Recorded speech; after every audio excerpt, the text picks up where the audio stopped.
Hello friends, this is Sheri Asthana. Welcome in my channel edu life time. आज हम production manager की roles and responsibility के बारे में पढ़ेंगे। छोटा सा टॉपिक है बट इम्पॉर्टेंट है। प्रोडक्शन मैनेजमेंट के मीनिंग, ऑब्जेक्टिव, फंक्शन और स्कोप से रिलेटेड वीडियो मैं ऑलरेडी अपलोड कर चुकी हूँ, जिनका लिंक मैंने डिस्क्रिप्शन बॉक्स में दिया हुआ है। इसके अलावा आप मेरे चैनल की प्लेलिस्ट में जाकर अनदर वीडियोज़ की प्लेलिस्ट देख सकते हैं, all content related to management subjects. अगर आप मेरे एजुकेशनल कंटेंट से रिलेटेड वीडियो को पसंद करते हैं और आपने अभी तक मेरा चैनल सब्सक्राइब नहीं किया है तो प्लीज़ मेरा चैनल सब्सक्राइब करें। So without wasting any time let's get start. क्या होती है एक प्रोडक्शन मैनेजर की responsibility? So basically manage the production control activities to reduce outage and incident. बहुत इम्पॉर्टेंट होता है एक प्रोडक्शन मैनेजर के लिए कि जितनी भी प्रोडक्शन की एक्टिविटीज़ हैं उनको कंट्रोल करना। कंट्रोल करने की जो स्टेप्स हैं मैं वो ऑलरेडी बता चुकी हूँ कि पहले एक स्टैंडर्ड बनाना, फिर उसको स्टैंडर्ड और एक्चुअल जो हमारा निकल के आउटपुट आ रहा है उसको आपस में कंपेयर करना, एंड अगर कोई भी प्रॉब्लम आती है तो डेरिवेटिव एक्शंस लेना। तो किसी भी तरीके का रिस्क ना हो या किसी भी तरीके का एक्सीडेंट ना हो या आगे चल के कोई भी प्रॉब्लम क्रिएट ना हो, उसके लिए प्रोडक्शन की एक्टिविटीज़ को कंट्रोल करना, मैनेज करना एक प्रोडक्शन मैनेजर की रिस्पॉन्सिबिलिटी होती है।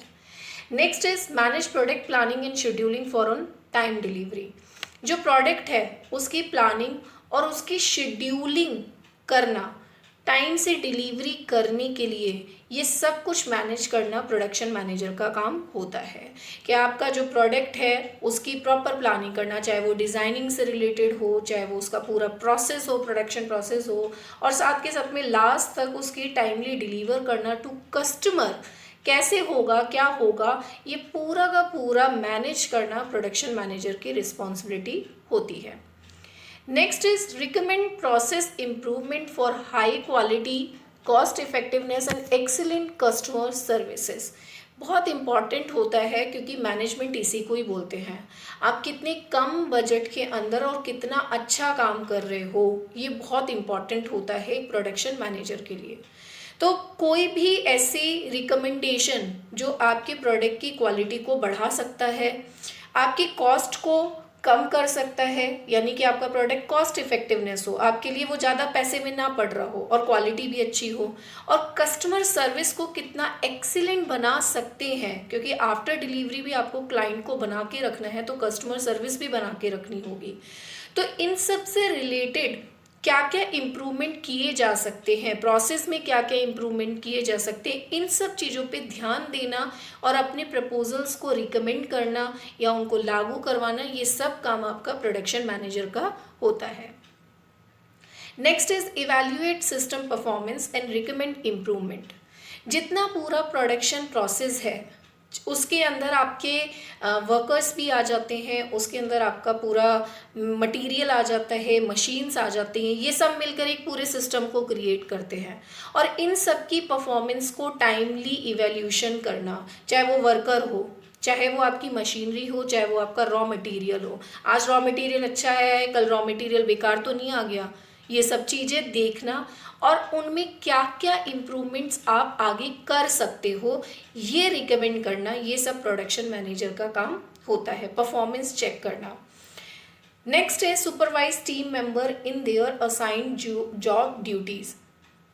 जो आपके टीम मेंबर हैं या जो प्रोडक्शन मैनेजर के अंडर में काम कर रहे हैं उनको टाइमली सुपरवाइज करना, ठीक है, उनको मोटिवेट करना, उनको एक अच्छी लीडरशिप देना, ठीक है। आप एक अच्छे लीडर बनकर काम कर रहे हो और उनकी जो जॉब ड्यूटीज़ हैं उनको उन पे असाइन करना। ऐसा नहीं है आप किसी से भी कुछ भी काम करवा रहे हो, ठीक है, कभी किसी को किसी काम पे लगा दिया, कभी किसी को किसी काम पे लगा दिया, तो ये प्रोडक्शन मैनेजर का काम नहीं होता। प्रोडक्शन मैनेजर का काम होता है कि हर मेंबर की पोटेंशियलिटी को देखना, हर वर्कर की जो क्वालिफिकेशन है, एक्सपीरियंस है, उसको देखना, उस हिसाब से उसको कैसे काम में लेकर आया जा सकता है वो सुपरवाइज करना और उस हिसाब से उनकी जॉब ड्यूटीज़ को असाइन करना। नेक्स्ट है organise job training to employees to achieve production objective. कि एम्प्लॉय को टाइमली ट्रेनिंग प्रोवाइड करना। अब ये ऑन द जॉब ट्रेनिंग भी हो सकती है, ऑफ द जॉब ट्रेनिंग भी हो सकती है, जो भी आपके रिक्वायरमेंट है प्रोडक्शन की उस हिसाब से उन ट्रेनिंग को ऑर्गेनाइज करना। जो अभी नया कुछ सिनेरियो चल रहा है और आपको लग रहा है कि आपके एम्प्लॉयज़ को ये जानना ज़रूरी है, अगर ये नहीं जानेंगे तो ये पीछे रह जाएंगे, प्रोडक्शन के ऊपर भी इसका इफेक्ट पड़ेगा, मार्केट के अंदर ये चीज़ें चल रही हैं, तो टाइमली ऐसी ट्रेनिंग्स प्रोवाइड करना।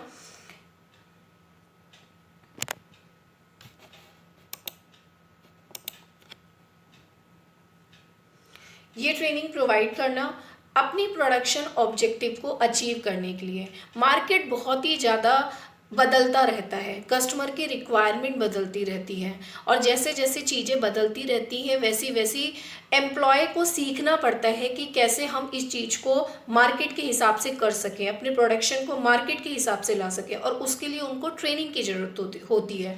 और ये ट्रेनिंग प्रोवाइड करना किसका काम होता है? प्रोडक्शन मैनेजर का काम होता है। नेक्स्ट है ensure that team follow security and safety policies. ये बहुत इंपॉर्टेंट है बिकॉज प्रोडक्शन के अंदर आप बहुत बड़ी बड़ी मशीन्स के साथ में काम कर रहे होते हो, आपका जो सेफ्टी होता है वो रिस्क में होता है, आप कैसी कंडीशन के अंदर काम कर रहे हो ये भी देखना होता है, तो वहाँ पे बहुत सारी सेफ्टी पॉलिसीज़ बनाई जाती हैं। अब हर वर्कर उन सेफ्टी पॉलिसीज़ को प्रॉपर तरीके से फॉलो कर भी रहा है या नहीं कर रहा है, ये प्रोडक्शन मैनेजर को ध्यान देना होता है। जो आपकी मशीन्स भी हैं या जो आपके क्राफ्ट हैं या जो आपकी रोप्स हैं या जो आपकी लिफ्ट है, कुछ भी चीज़ें, ठीक है, वो प्रॉपर पॉलिसी के अकॉर्डिंग काम हो रहा है या नहीं हो रहा है, ये सारा इंश्योर करना प्रोडक्शन मैनेजर का काम होता है। अगर आप ये इसके बारे में लेबर वेलफेयर और सिक्योरिटी और सेफ्टी के बारे में जानना चाहते हैं, फैक्ट्री एक्ट मेरी प्लेलिस्ट में जाइए, फैक्ट्री एक्ट 1948, और वहाँ आप देख सकते हैं कि क्या क्या रिलेटेड सेफ्टी पॉलिसीज़ होती हैं एक प्रोडक्शन या एक मैन्युफैक्चरिंग यूनिट से रिलेटेड। तो आपको पता चलेगा कि हर लेवल पे, चाहे वो एक मशीनरी हो चाहे हजार्डियस प्रोसेस हो, हर चीज़ से रिलेटेड पॉलिसीज़ और प्रोसीजर्स बनाए हुए हैं, गवर्नमेंट ने लॉ बनाए हुए हैं, और ये लॉ प्रॉपर तरीके से फुलफिल हो भी रहा है या नहीं हो रहा है, ये सारा चीज़ देखना प्रोडक्शन मैनेजर का काम होता है। तो आप पॉलिसीज़ से रिलेटेड जो पूरी प्ले लिस्ट है आप चाहे तो वहाँ जाकर देख सकते हैं।